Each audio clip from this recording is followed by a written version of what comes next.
Baik, terima kasih. Assalamualaikum warahmatullahi wabarakatuh. Waalaikumsalam warahmatullahi wabarakatuh. Alhamdulillahirrabbilalamin. Salatu wassalamu ala asrafil anbiya'i wa mursalin wa ala alihi wa sahbihi ajmain. Yang saya hormati Kepala Pusat Kesehatan Haji Indonesia, Bapak Dr. Eka Yusuf Singka MSc. Alhamdulillah telah berkesempatan hadir pada pagi hari ini memberikan pencerahan kepada kita semua. Kita semua di sini ada calon-calon petugas haji tahun 2020, juga mungkin ada calon-calon petugas yang berharap nanti di tahun-tahun yang akan datang, mungkin juga yang menyaksikan seminar ini adalah masyarakat umum, masyarakat luas, dan kita semua menanti agar musim haji yang akan datang diberikan yang terbaik oleh Allah SWT, sehingga musim COVID atau pandemi COVID ini segera berlalu, menghadapi jemaah haji yang nanti musim haji pada bulan periode Juli sampai November tahun 2020. Baik, pada sesi hari ini saya selaku perawat, dalam hal ini Forum Perawat Kesehatan Haji Indonesia, belum banyak yang mengetahui terkait dengan FPKHI itu apa. Mungkin sedikit saya perkenalkan bahwa ini adalah sebuah forum alumni petugas kesehatan haji, baik dia PPIH ataupun TKHI, yang tersebar dari seluruh penjuru tanah air dalam sebuah wadah yang disebut dengan FPKHI, Forum Perawat Kesehatan Haji Indonesia, di mana salah satu visi misinya adalah melakukan pembinaan jemaah haji melalui preventif dan promotif agar jemaah haji Indonesia mencapai istiqomah kesehatan untuk menjadikan jemaah haji yang mabrur. Pada tahun 2020 ini kita menghadapi tantangan yang luar biasa. Tantangan ini tidak hanya kita di Indonesia, tapi juga di seluruh dunia terkait dengan adanya wabah pandemi COVID-19 yang ini di luar prediksi kita. Sedikit perkenalan, ini nanti di skip aja nama saya. Baik, pada waktu saat ini kami diberikan waktu kurang lebih 40 menit, yang berharap nanti seluruh peserta dapat memahami terkait dengan upaya preventif dan promotif sebagai dasar dalam menjaga kesehatan jemaah agar tetap istiqomah dalam menghadapi musim haji tahun yang akan datang. Sesuai dengan visi misinya, di mana FPKHI fokus pada pembinaan jemaah. Sekali lagi, FPKHI fokus pada pembinaan jemaah melalui perannya adalah preventif dan promotif. Semua kita bisa menjadi petugas haji. Semua kita bisa menjadi petugas haji. Petugas haji itu ada yang di tanah air, juga ada yang di tanah suci. Nah, ini kita banyak berebut menjadi petugas haji di tanah suci, tapi sedikit sekali di antara kita yang mau berjibaku membantu atau membina kesehatan jemaah selama masa tunggu jemaah haji. Dan inilah para pejuang-pejuang haji yang terkumpul dalam FPKHI. Kami sangat berterima kasih kepada seluruh pengurus yang ada di berbagai provinsi, ya. Kurang lebih sekarang sudah ada 8 provinsi. Baik, ini outline yang akan kita bahas pada hari ini, ya, terkait dengan istiqomah, COVID-19, dampaknya, dan sebagainya. Kita mulai. Haji ini adalah sebuah cita-cita umat Islam di seluruh dunia, di mana dalam Al-Quran dijelaskan walillahi ala nasi hijjul baiti man istata'a ilaihi sabila. Mengerjakan haji adalah kewajiban bagi manusia terhadap Allah Ta'ala bagi orang yang sanggup mengadakan perjalanan ke Baitullah. Ini kata-kata bagi yang sanggup mengadakan perjalanan ke Baitullah, atau dalam bahasa kita adalah istito'ah. Jadi bagaimana kita bisa melaksanakan haji? Syaratnya adalah istito'ah. Nah, istito'ah itu merupakan rukun dalam rukun Islam. Haji merupakan rukun Islam yang syaratnya adalah kita harus istito'ah.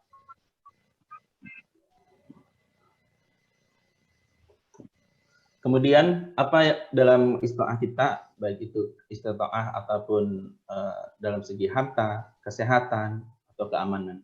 Jadi ini pada poin hari ini adalah bagaimana kita menghadapi tantangan pandemi, apakah jemaah haji kita atau bahkan petugas kesehatan yang akan mendampingi juga istitoah dalam hal kesehatan.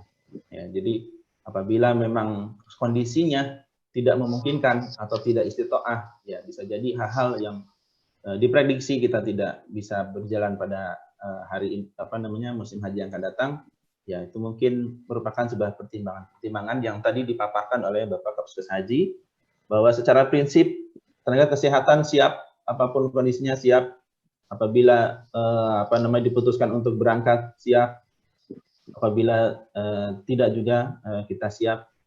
Kami dari FPKHI jadi atau tidak jadi adanya keberangkatan jemaah haji tahun 2020 tetap akan melakukan sebuah edukasi terkait dengan COVID-19 dalam menghadapi musim haji 2020.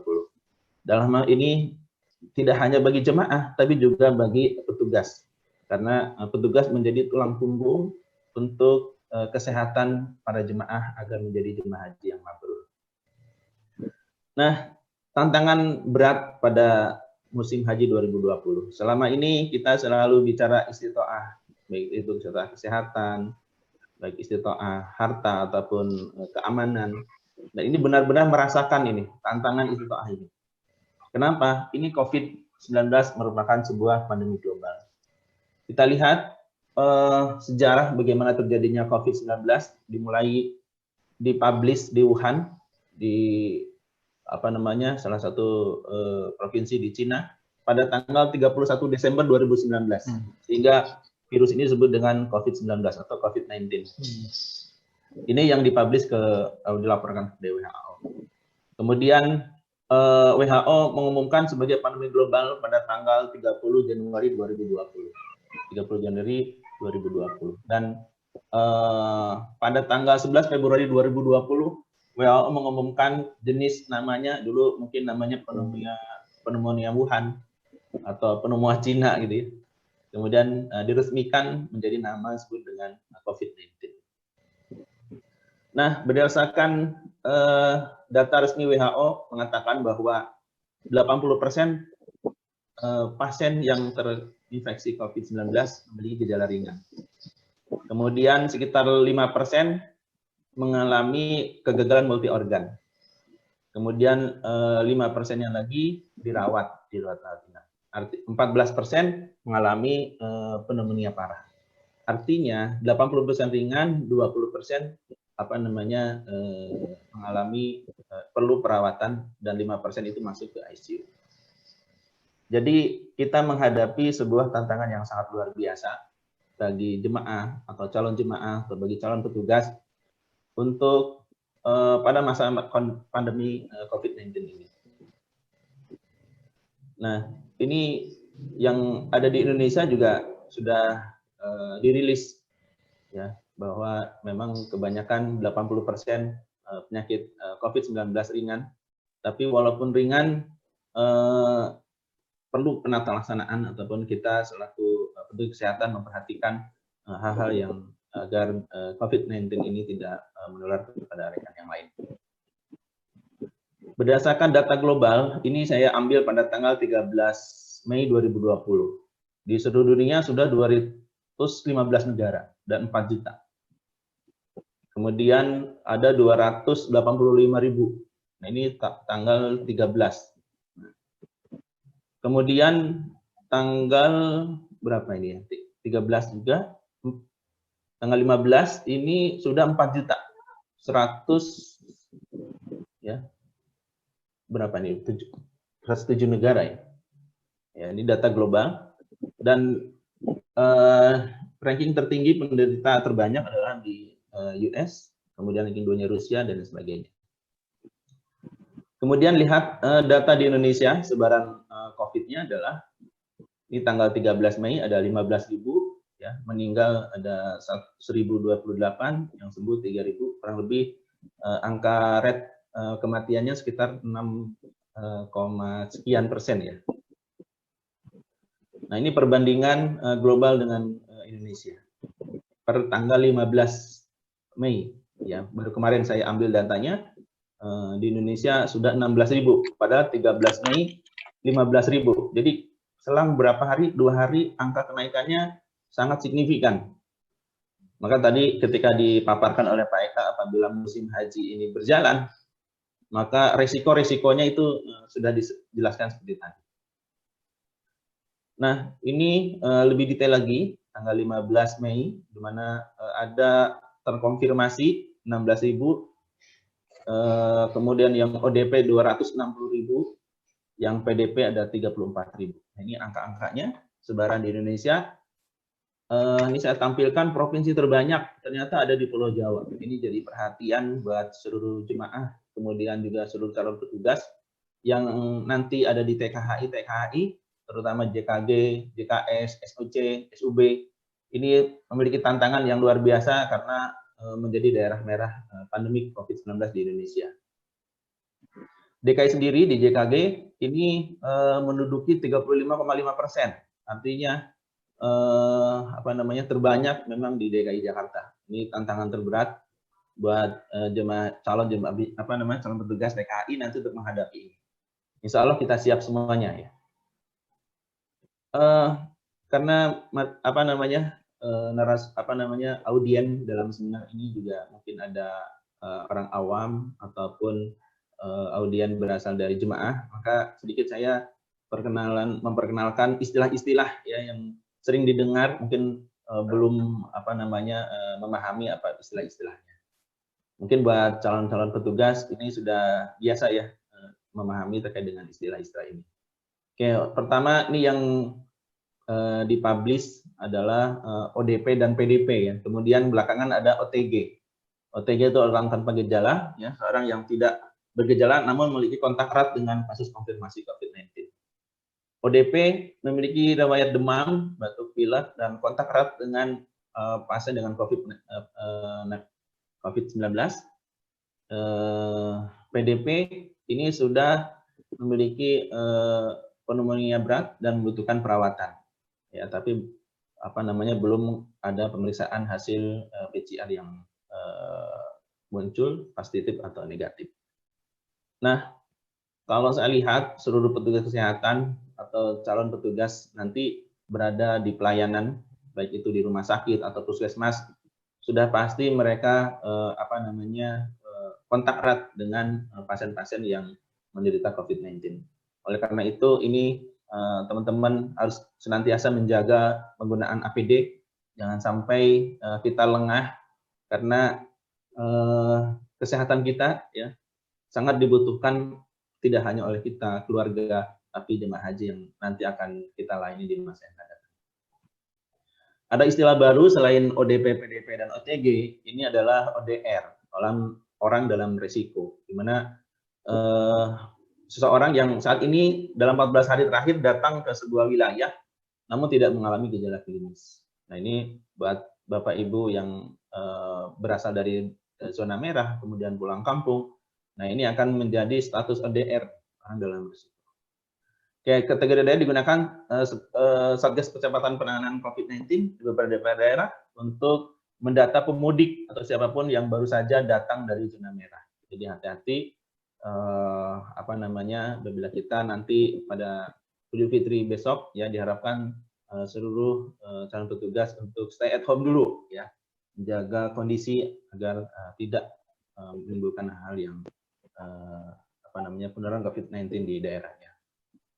Oke, ini saya tampilkan jemaah atau namanya penderita berdasarkan usia. Nah, ternyata usia yang paling tinggi antara 50 sampai 59 tahun. Artinya pada usia yang lansia awal kali ya. Ini sudah lansia. Nah, di mana jemaah haji kita tadi dijelaskan oleh Pak Kapuskus Haji, sekitar 60-70% itu memiliki risiko tinggi dengan komorbid. Jadi ini sangat berkaitan terhadap sebaran pasien corona, pasien COVID berdasarkan usia dengan jemaah haji yang memiliki usia lansia sangat berisiko terjadinya penularan.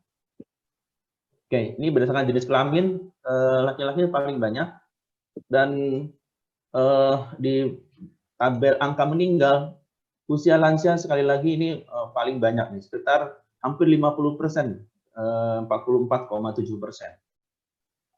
Kemudian yang usia di bawah 50 tahun, 40 sampai 50 tahun ini 39,6%. Jadi ini memiliki tantangan tersendiri buat kita nanti calon petugas menghadapi jemaah-jemaah haji yang komorbid, kemudian lansia, apalagi ditantang dengan kondisi pandemi COVID-19. Nah, gejala-gejala apa yang muncul?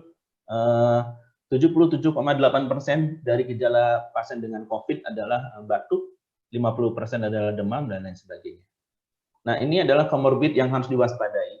Adalah hipertensi, DM, penyakit jantung, ya, kemudian PPOK, persis penyakit-penyakit ini yang menjadi komorbid angka kematian jemaah haji di Tanah Suci. Jadi ini ladang amal buat kita semua, calon petugas, untuk lebih memperhatikan lagi ini. Tidak hanya komorbid ini, tapi juga komorbid ini akan diperberat dengan adanya COVID-19. Nah, sehingga perlu persiapan, kesiapan, kompetensi, kemudian pemahaman, skill, dan sebagainya. Oleh itu, FPKI ya melalui seminar online ini kita berupaya kepada calon-calon petugas untuk terus memberikan wawasan penanganan COVID-19.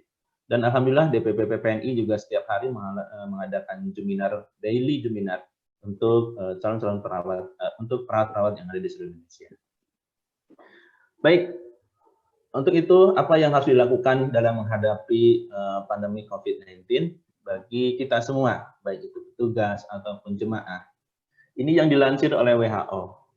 Yang pertama adalah cuci tangan dengan air mengalir. Cuci tangan dengan sabun dan air mengalir. Jadi ini base dari pencegahan infeksi nosokomial. Kita pernah pada masa-masa akreditasi, cuci tangan itu harus dipaksa-paksa, harus dilomba-lomba gitu ya, karena belum ada kesadaran. Tapi setelah dengan adanya COVID-19 ini, alhamdulillah masyarakat atau kita petugas justru ada kesadaran tersendiri. Kemudian yang kedua, jaga jarak 1 meter, hindari menyentuh hidung, mata, dan mulut. Kemudian ketika bersin, menutup dengan siku. Stay at home, ya, berada di rumah, isolasi mandiri. Bila ada keluhan-keluhan ataupun tidak ada keluhan, lebih baik berada di rumah, ya, tidak berada di luar ruangan. Kemudian jika ada keluhan, segera menghubungi petugas kesehatan dan hindari keramaian. Nah, ini upaya-upaya agar kita tidak terinfeksi COVID-19. Ya, sama dengan tadi, cuci tangan, jaga jarak, ya, hindari keramaian, ya, siapkan tisu untuk apabila ada bersin dan sebagainya, dan hindari untuk menyentuh hidung, mulut, dan mata. Ini versi CDC pencegahan COVID-19, nggak jauh beda dengan WHO, ya, cuci tangan, jaga jarak, ya, kemudian hindari menyentuh muka, mulut, mata, dan sebagainya. Kemudian ketika bersin, tutup dengan siku, dan segera petugas kesehatan bila ada gejala-gejala untuk dihubungi. Nah, kemudian ketika kita bersosialisasi, tentu kita dengan adanya COVID-19 ini merubah segala tatanan kehidupan. Biasanya kita bertegur sapa, salaman, dan segala macam. Nah, ini untuk mencegah terjadinya penularan, sekarang tidak diperkenakan greet atau salaman dengan menyentuh tangan, bukan kepala atau kode saja. Ya, sama ini hindari untuk bersentuhan tangan. Ya. Dan nanti pada saat musim haji, ya, ada kurang lebih jutaan orang, saya rasa sulit sekali untuk menjaga jarak. Ya, saya sulit sekali, apalagi pada saat tawaf, ya. Kita saja dulu pada saat tawaf sangat berdesak-desakan. Ya, ini nanti akan jadi pertimbangan. Kemudian yang dicurigai terjadi penularan adalah dari koin atau uang kertas. Walaupun menurut WHO belum ada evidence base yang terkonfirmasi, tapi menurut WHO masih kemungkinan terjadi penularan pada pasien yang positif COVID-19, kemudian dia memegang cairan hidung atau slem, atau virusnya yang ada di tangan, megang tangan, atau megang uang atau uang kertas atau uang koin, dan ketika kita menerima uang itu tidak cuci tangan, nah Nah, ini akan menyebabkan terjadinya penularan. Kemudian yang bisa juga terjadi penularan adalah dari barang makanan atau yang kita beli, ya, barang-barang yang kita beli. Walaupun ini juga menurut WHO belum ada laporan secara evidence based, tapi ini harus ditip-tip bagi jemaah dan petugas ketika melakukan transaksi agar jaga jarak, ya. Kemudian cuci tangan setelah menyentuh barang-barang. Dan bila sudah menyentuh, jangan menyentuh barang-barang yang kita beli, itu jangan menyentuh tangan, mulut, dan hidung, dan sebagainya. Baik, kenapa tantangan kita terkait dengan pandemi tadi harus ada pencegahan-pencegahan seperti yang tadi? Karena apa? Karena tadi walillahi ala nasi hijjul baiti man istata'a ilaihi sabila. Jadi syarat atau perginya haji, berangkat haji adalah istita'ah. Istita'ah tadi adalah dalam segi kesehatan. Sebenarnya sudah dijelaskan ada kebijakan bahwa jemaah haji itu membayar ketika sudah ada bukti istita'ah dari petugas kesehatan. Nah, apa yang dimaksud dengan istita'ah? Merupakan informasi kesehatan jemaah haji yang berhubungan dengan kemampuan jemaah haji dalam menjalankan profesi ibadah. Nah, ini sebagai upaya, ya, agar jemaah haji mampu melaksanakan ibadah dengan sesuai rukun dan syarat wajib haji dapat dilaksanakan. Nah, ini syarat dari haji. Islam berakal, dewasa, merdeka, dan istita'ah. Nah, dalam hal ini istita'ah kesehatan, ya, agar jemaah haji sehat. Nah, bagaimana istita'ah lebih detail lagi dibahas di dalam Permenkes nomor 15 tahun 2016. Dalam hal ini kami di sini menjelaskan upaya-upaya apa sih supaya jemaah haji ini istita'ah. Ketika kita mendaftar haji, kemudian kita mendapatkan nomor porsi. Nah, setelah itu kita melakukan pemeriksaan dan kita berada di masa tunggu sampai kita akan berangkat. Bisa dibayangkan masa tunggu di Indonesia itu rata-rata 15 sampai 30 tahun. Ya, kalau jemaah haji kita daftar di usia 50, maka dia akan berangkat di usia bisa 70-80 tahun. Bila berangkat daftar hajinya di usia 40, berarti antara 60 sampai 80 tahun. Artinya jemaah haji kita udah menunggu lama, ya, sekitar sekian puluh tahun. Kemudian ada risiko ketika dalam masa-masa tunggu, usia semakin bertambah, bertambahnya usia akan bertambahnya defisit dari kondisi tubuh, apalagi dengan komorbid, ditambah dengan pandemi COVID-19. Jadi ini tantangan kita buat petugas kesehatan sangat luar biasa, ya. Sekali lagi buat petugas kesehatan sangat luar biasa untuk terus melakukan edukasi, promosi, ya, untuk teman-teman FPKHI agar jemaah haji kita selama masa tunggu. Dan hari ini jemaah haji sedang mungkin sudah di masa masa keberangkatan yang akan sudah pemeriksaan yang kedua di pelabuhan kota, ya, sudah membayar biaya haji, ya. Dan ini tantangan, ya, ketika nanti pada pemeriksaan yang ketiga. Nah, ini tadi apakah jemaah haji kita ini bisa di screening terkait dengan COVID-19. Baik, ya, saya lebih fokus pada bagaimana upaya promosi kesehatan. Nah, sesuai dengan judul dalam materi ini adalah bagaimana menjaga kebugaran. Nah, ternyata selama masa tunggu tadi selama 20 atau 30 tahun, ya, menjaga kebugaran itu masuk dalam Permenkes 15 tadi, yaitu di poin kedua, konseling, latihan kebugaran, ya, pemanfaatan kegiatan berbasis masyarakat atau Pusmindu, kemudian home care.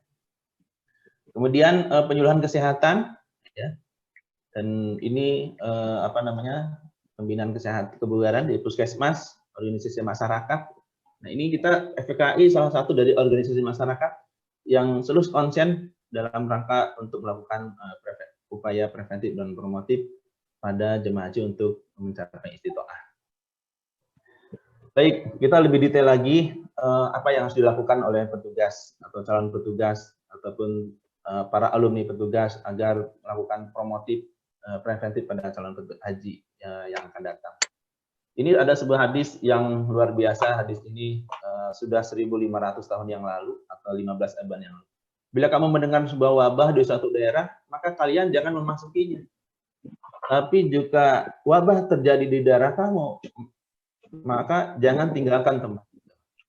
Subhanallah, ya ini Rasulullah saat itu tidak ada ilmu pengetahuan terkait epidemiologi, tapi sudah bisa memprediksi ataupun melakukan sebuah upaya penanganan wabah dengan cara lockdown yang subhanallah ini akan terus sesuai dengan perkembangan zaman. Saat itu kita tidak memahami nih hadis ini. Ternyata dengan adanya COVID-19 semakin menambah keimanan kita. Nah, artinya kita harus pada fokus karena yang paling penting adalah bagaimana mencegah terjadinya penularan. Maka bagaimana kita pada fokus pencegahan, ya, pencegahan di masyarakat. Ini dilansir oleh Ikatan Ahli Kesehatan Masyarakat Indonesia oleh Prof. Ede, menyatakan bahwa upaya yang paling penting bagi pencegahan COVID-19 adalah bagaimana membiasakan pola perilaku hidup bersih dan menjaga wilayah di kondisinya masing-masing. Berdasarkan sumber dari gugus tugas nasional, ya, ada hal-hal yang perlu dilakukan oleh seluruh jemaah, yaitu patuhi jalani isolasi sesuai dengan peraturan. Bila ada jemaah haji atau petugas yang berada habis dari zona merah, jangan musuhi mereka, ya, jangan ada stigma negatif, apalagi petugas kesehatan yang menjadi garda terdepan. Kemudian pembentukan fasilitas isolasi, jujur tentang riwayat penyakit pribadi, ya, ini yang sering jadi masalah ketika ada sebuah rumah sakit di Jawa Tengah, kemudian di Jawa Barat, banyak dokter, sekitar puluhan dokter yang terinfeksi karena adanya tidak jujuran dari pasien, ya. Disiplin dan patuh protokol kesehatan.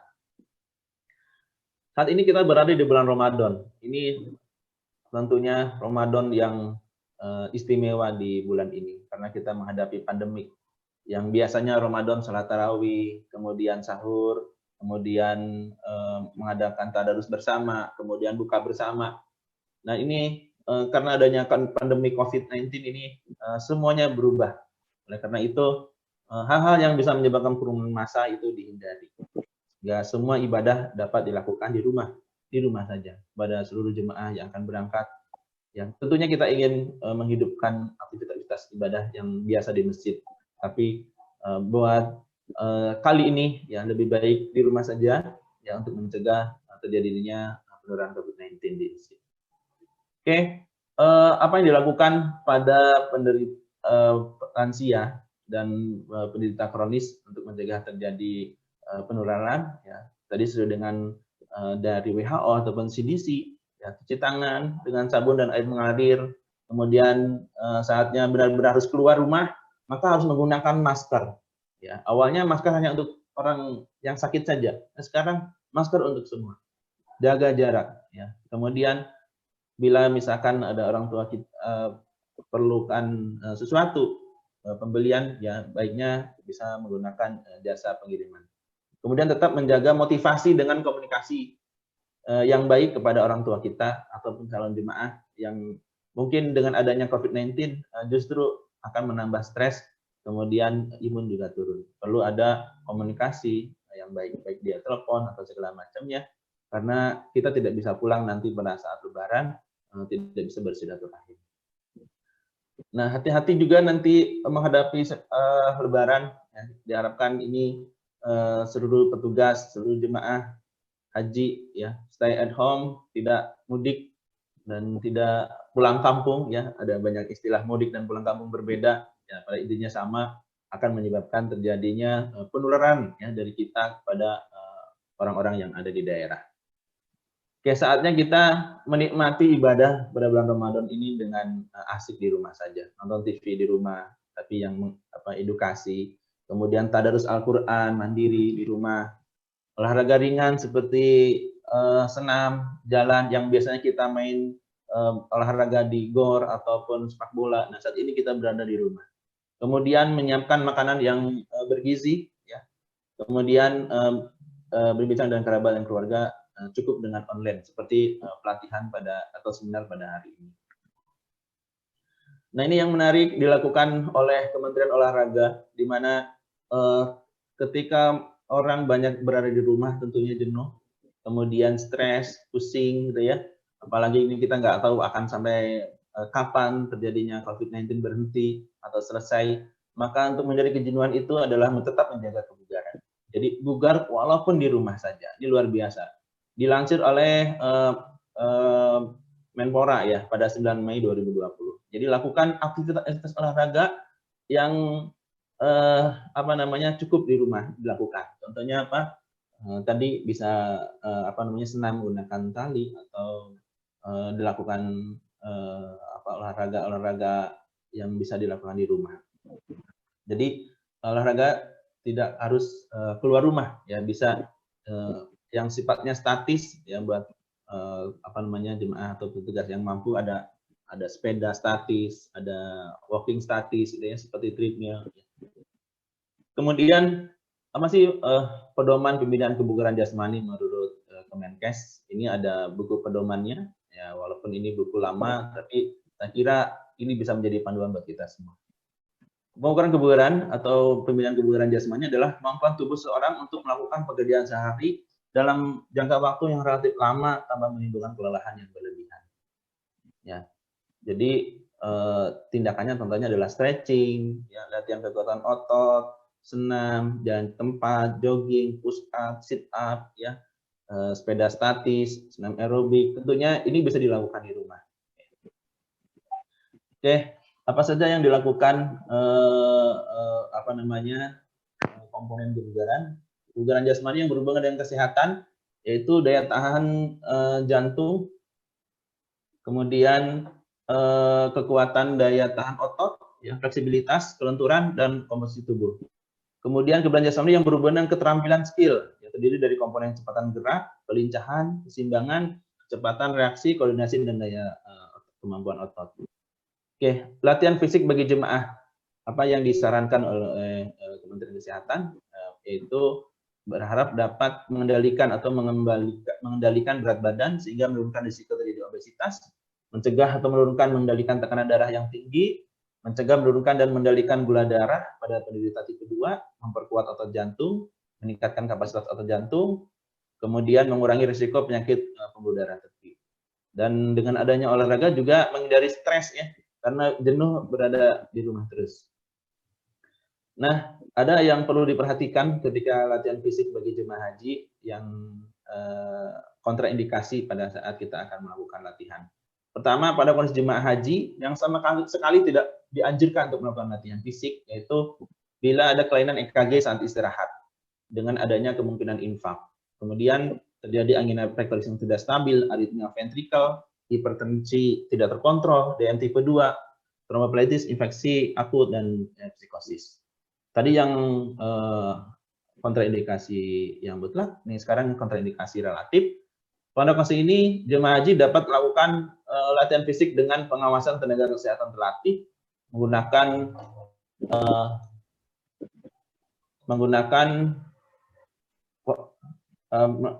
pada kondisi ini jemaah haji dapat melakukan latihan fisik dengan pengawasan tenaga kesehatan terlatih, yaitu contoh gangguan pada jemaah haji yang gangguan elektrolit, hipertensi, kadar gula darah yang lebih dari 250, penyakit infeksi kronis, dan lain sebagainya.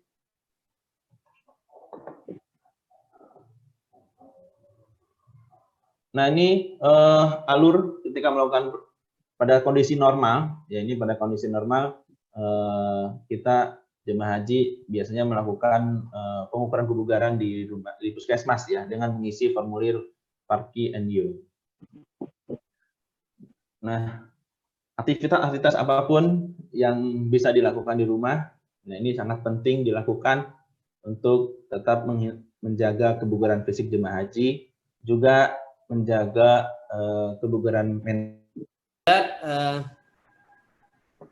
Ini ada pertanyaan ke Pak Turiman. Petugas lebih banyak memilih jadi petugas ke Tanah Suci, sementara di dalam negeri tidak ada yang berminat. Apakah nanti diprioritaskan untuk bisa berangkat ke Tanah Suci? kalau kita jadi petugas di tanah air. Nah, ini petugas di tanah air, Pak Turiman, boleh apa nih? Apa beda petugas yang mengurus haji di tanah air dengan petugas haji yang ke sana nih? Silakan Pak Terima Turiman kasih. yang sudah Terima pengalaman. kasih pertanyaannya. Jadi gini, sebenarnya haji itu madal haya ya, sepanjang masa. Tadi sejak dia daftar sampai dia berangkat itu menunggu sekitar 10 sampai 20 tahun atau 20 sampai 30 tahun. Nah, itu ada petugas-petugas kesehatan yang mengurusi tentang perhajian yang ada di puskesmas, puskesmas, dinas kesehatan, itu ada yang membidangi tentang haji, gitu Pak. Nah, itu adalah petugas kesehatan yang resmi dari puskesmas.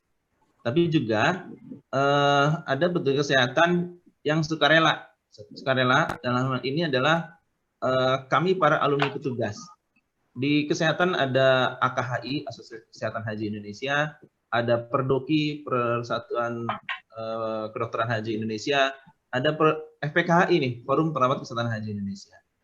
Nah, kami melakukan sukarela, melakukan pembinaan jemaah. Sekali lagi, kami petugas kesehatan haji yang ada di tanah air itu sukarela. Kemudian ini adalah bentuk upaya atau bentuk wujud dari jihad kami agar setelah kami menjadi petugas itu pengalaman kami menjadi petugas di tanah suci itu bagaimana diaplikasikan kepada jemaah-jemaah haji yang ada di tanah air agar menjaga kesehatan dan menjelaskan terkait dengan apa-apa hal yang harus disiapkan. Dan ini tentunya sebagai ladang amal buat kita semua.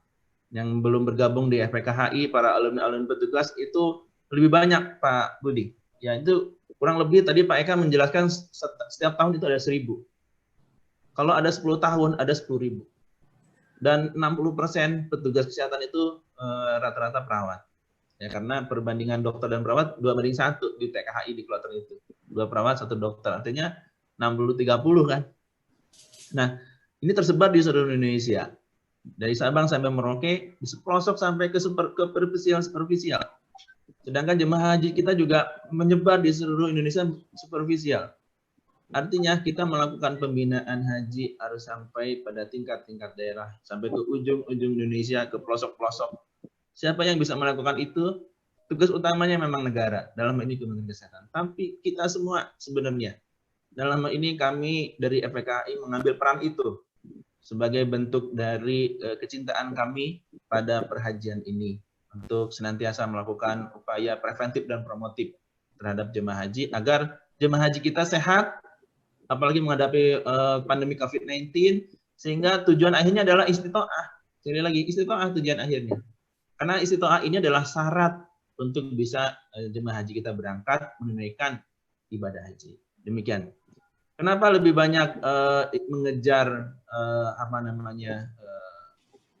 yang di tanah suci atau menjadi petugas PPIH atau TKHI? Ya, memang ini tergantung dari motivasi dari kita semua. Innamal a'malu binniyat, likulli imri'in ma nawa. Setiap kita melakukan sebuah kegiatan menjadi mujahid, baik itu mujahid yang ada di tanah air, sama saja nilainya.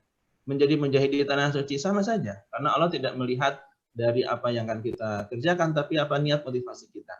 Ketika kita datangnya atau hijrahnya karena embel-embel dunia, maka dia akan mendapatkan dunianya karena ingin mendapatkan hajinya. Jadi kita menjadi petugas itu ditunjuk oleh negara itu bukan untuk menjadi jemaah, hati-hati. Kita ke sana untuk menjadi petugas, menjadi pelayan, ya.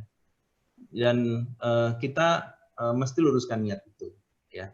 Dan dimanapun kita menjadi petugas itu tidak harus di tanah suci, ya. Karena kesempatan itu kan Allah yang akhirnya menentukan siapa yang berangkat atau tidak, ya. Dan setiap kita tentunya sudah memiliki garisnya. Untuk itu, marilah kita bersama-sama di sini para alumni haji, baik itu perawat, dokter, bersama-sama. Ini merupakan sebuah potensi yang besar untuk bersatu bersama-sama untuk melakukan pembinaan sepanjang tahun. Pembinaan jemaah haji sepanjang tahun, nggak ada berhenti.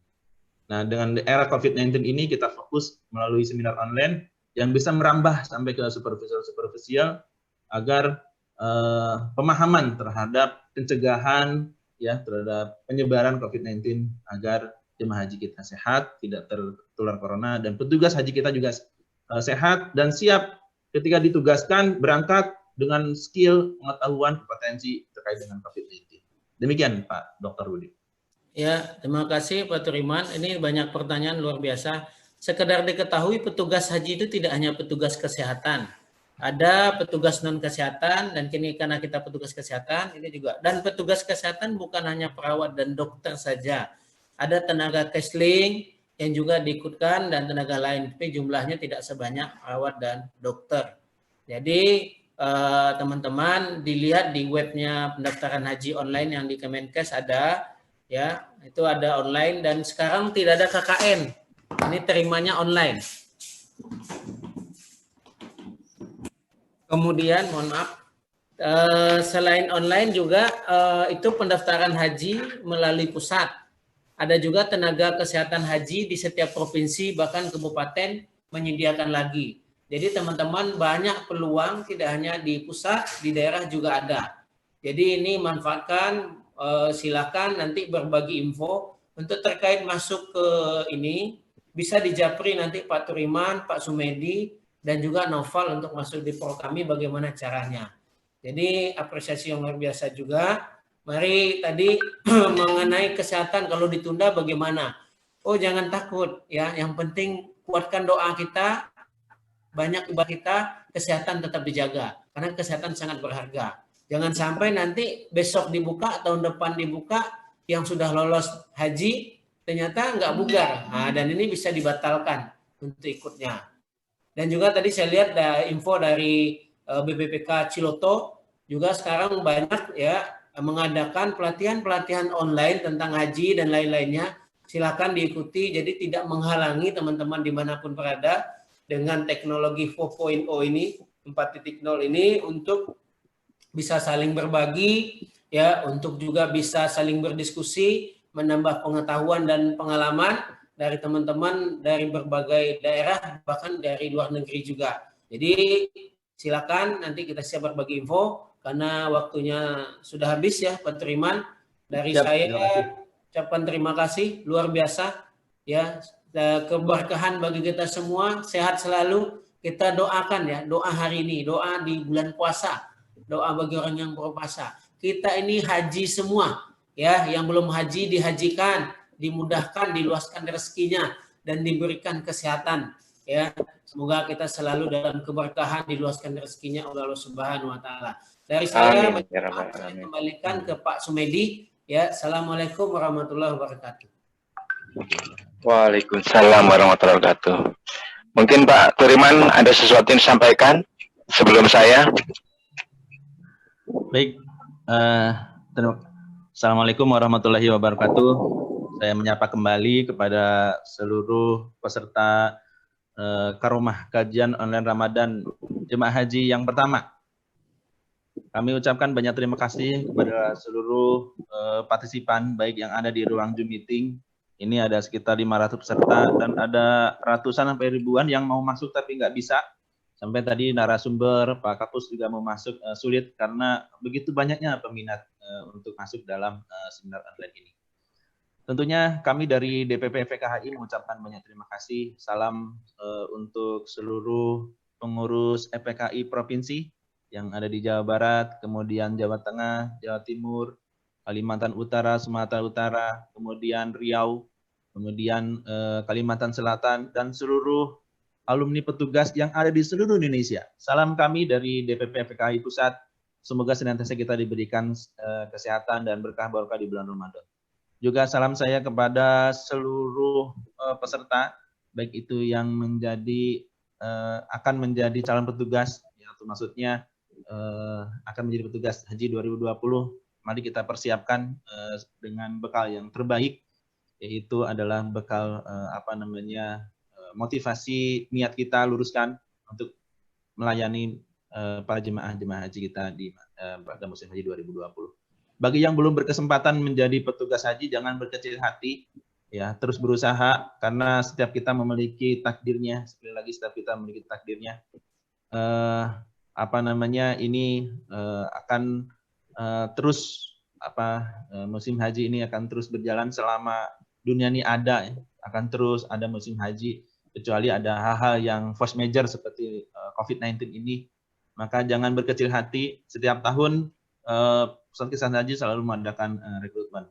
Kami di FPKHI hanya wadah para alumni petugas. Sekali lagi, hanya wadah para alumni petugas, khususnya para perawat yang memiliki komitmen untuk melakukan pembinaan jemaah haji melalui preventif dan promotif.